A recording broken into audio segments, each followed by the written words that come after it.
Muy buenos días, buenas tardes, buenas noches. Bienvenidos nuevamente a mi canal y vamos a continuar con nuestro casillero cajetín. En esta ocasión vamos a insertar nuestras vistas de un dibujo.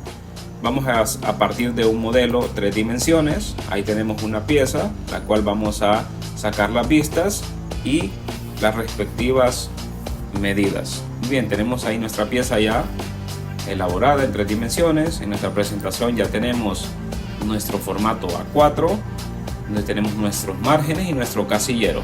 Muy bien, ¿cómo hacemos para nosotros sacar las vistas de esa pieza? Bien, lo primero que vamos a hacer es irnos a presentación.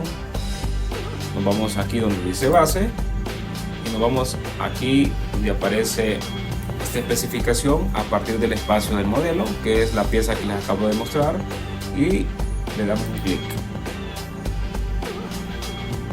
Esperamos entonces que el programa nos indique. Mientras tanto, no olviden suscribirse al canal, darle like y darle a la campanita para nuevos videos. Bien, tenemos ya ahí, se está pegando nuestra primera vista. Podemos considerar que es una vista frontal.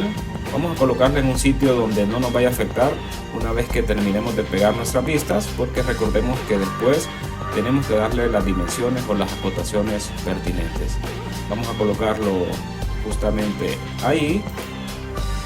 Vamos a darle aquí donde dice salir y siempre nos va a seguir dando la siguiente vista de nuestro dibujo.